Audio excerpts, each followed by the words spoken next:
Nous montâmes dans un second bateau, bien plus petit, au bord duquel nous étions les deux seuls clients. Héloïse l'avait réservé avant le départ. Je lui demandai où nous allions. Elle me répondit: il existe une petite île, minuscule, ignorée.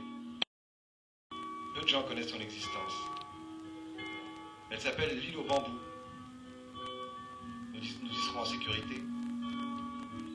Je devinais qu'il s'agissait de l'endroit dont elle avait parlé à plusieurs reprises dans son journal. Héloïse avait déjà eu besoin de s'y cacher.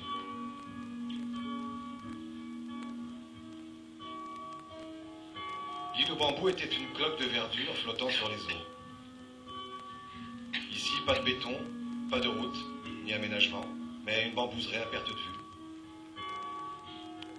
Une luminosité particulière révélait le lieu, verte et soyeuse, une lumière d'eau.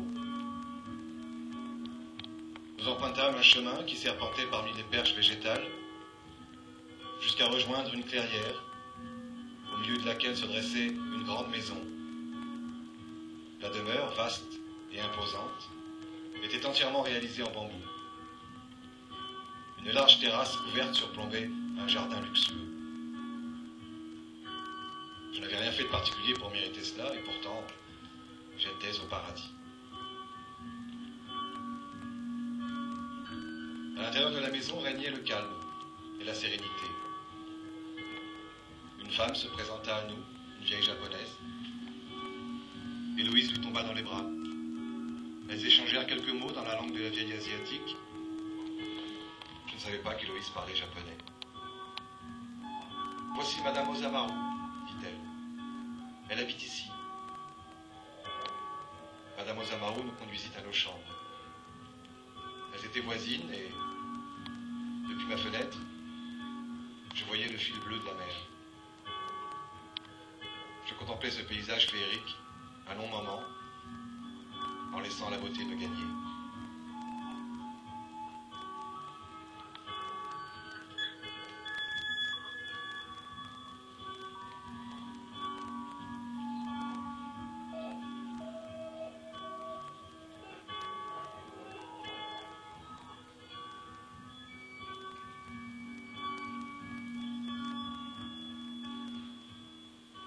Ici, le temps ne s'écoulait pas à la même vitesse qu'ailleurs. Il s'arrêtait par moments, afin de nous laisser apprécier l'immobilité. Il glissait ensuite, caressant, et accompagnait le changement de lumière. Madame Osamu nous veillait constamment. Elle nous apportait à boire et à manger. Le deuxième soir, selon le souhait d'Héloïse, j'écrivis ses pensées dans son journal. Je voudrais tellement que Léo soit ici, avec moi. Il est loin, mais je sais à quel point il sera désireux de venir, dès qu'il saura que je m'y trouve. Si seulement les choses étaient plus simples. Si seulement je n'avais pas emprunté certains chemins. J'aimerais tellement avoir le choix, à nouveau, et prendre de meilleures décisions. Protéger Léo mieux que je ne l'ai fait. Je demandai encore une fois qui était Léo.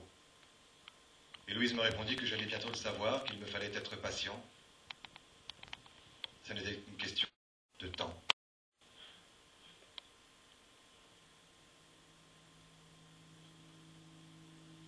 Je fus réveillé en sursaut et en pleine nuit par un cri. Il provenait de la chambre d'Héloïse. Je me levai d'un bond et déboulai chez elle.